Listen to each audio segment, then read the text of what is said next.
Hello students, next हम discuss करेंगे exercise 9.1 question number 10। There is a pentagonal shape आपके सामने गिवन है पार्क, और उसको मैंने दो टाइप से डिवाइड कर लिया। एक ज्योति ने बोला मैं उसको इस तरीके से डायगोनल डिवाइड करूंगा, और कविता ने बोला मैं इस तरीके से डिवाइड करूंगा। Can you suggest some other way to finding its area? हो गया। तो ये बोल रहा है आपसे find the area of this park using both ways, मतलब दोनों वेज से आपको क्या निकालना है, यहाँ पर पार्क का एरिया निकालना है। ठीक है, सबसे पहले ज्योति वाला मेथड देख लेते हैं। ज्योतिज मेथड। भाई ज्योति के मेथड के हिसाब से अगर आप गौर करो तो ये एक ट्रिपेजम दिख रहा है, हमें दिख रहा है एक ट्रिपेजम। भाई ऐसे पढ़ा था अपन ने ट्रिपेजम, ये ऐसे हो गया है थोड़ा सा ना, कोई फर्क नहीं पड़ रहा। अगर इसके हिसाब से चलूं मैं ना, अगर इस हिसाब से चलूं तो दो ट्रिपेजम है ये। अगर मुझे इसका एरिया निकालना है, एरिया ऑफ पेंटागोनल शेप, तो मुझे दोनों शेप सेम ही है, तो मैं क्या कर सकता हूँ, टू से मल्टीप्लाई कर सकता हूँ। To multiply area of trapezium, to multiply area of trapezium. ठीक है भाई, करो। Half multiply sum of parallel side, तो हम ए प्लस बी मान लेते हैं और हाइट उनका एच मान लेते हैं।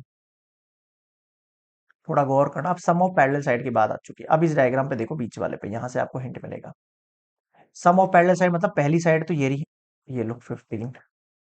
दूसरी साइड ये रही, जो कि ये पहले से बता रहा 30 है। देखो ये 30 साइड है, तो ये अंदर वाली 30 होगी। मल्टीप्लाई हाइट कितना होगा, ये वाला हाइट होगा। अब हाइट आपको पता है टोटल लेंथ 15 है, तो उसका हाफ कितना हो जाएगा, 15/2। समझ में आया क्या कहना चाह रहा हूँ? ठीक है।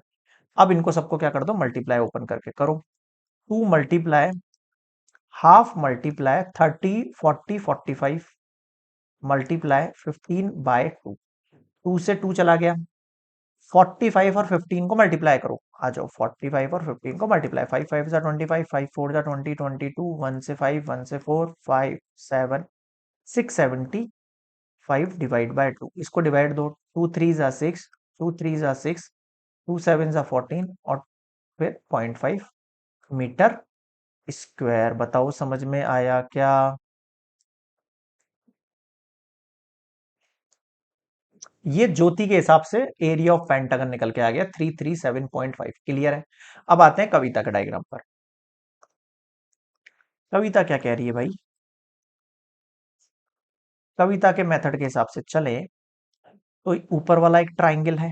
ठीक है, सबसे पहले निकालता हूं मैं एरिया ऑफ ट्राइंगल, ये जो ऊपर दे रखा है। अब आप इसमें गौर करो, क्या होता है area of triangle, half multiply base multiply height.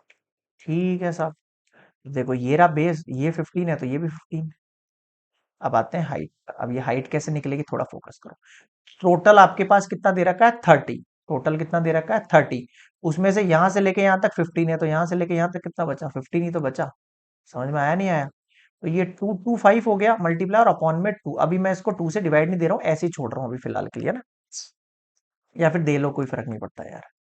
2 1 जा 2 2 जा 4, और फिर 0.5 मीटर स्क्वायर। ठीक है, इतना ही तो है। चलो अब आ जाओ नीचे वाले बॉक्स पर। अब ये बॉक्स को गौर से देखो, ये बॉक्स एक्चुअल में अब स्क्वायर की शेप में हो गया है। देखो ये भी 15, ये भी 15, ये भी 15, ये भी 15, मतलब मैं इस वाले बॉक्स की बात कर रहा हूँ, यहाँ आपको लेंथ दिखाकर।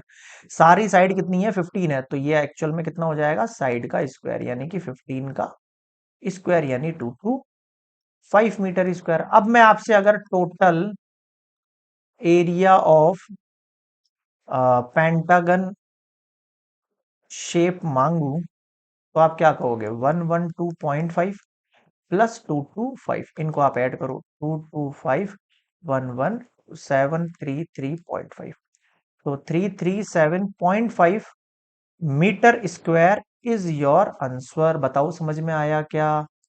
बिल्कुल सर।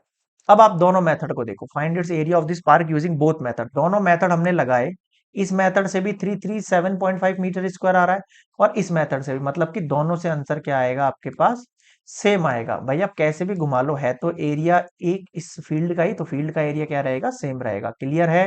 Question number 10 completed.